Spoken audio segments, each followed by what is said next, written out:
క్షేత్రములన్నిటిలోకి గొప్పది ఏది అంటే కాశీక్షేత్రం. ఆ కాశీక్షేత్రం కన్నా గొప్ప క్షేత్రం ఈ భూమండలం మీద ఏదో తెలుసా? ఒక్క దక్షారామమే. దక్షిణ కాశీ అని పిలవబడినప్పటికీ కాశీ ఎక్కుడు క్షేత్ర సంఘములలోన కాశీ కన్నను ఎక్కుడు గౌరవమున భోగమోక్ష నివాసంబు దక్షవాటి.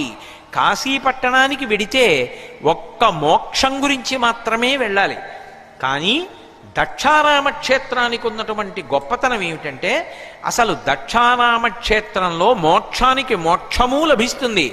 అలాగే అక్కడ విశేషమైనటువంటి భోగానికి కూడా అదే క్షేత్రం. అందుకే ఇప్పటికీ పెద్దలు ఒక మాట చెప్తారు, అర్థ సంబంధమైనటువంటి సమస్యలు ఉంటే, ఏదైనా ఐశ్వర్య సంబంధమైనటువంటి సమస్య ఉంటే దక్షారామ క్షేత్రానికి వెళ్ళి భీమనాథుణ్ణి సేవించండి అంటారు.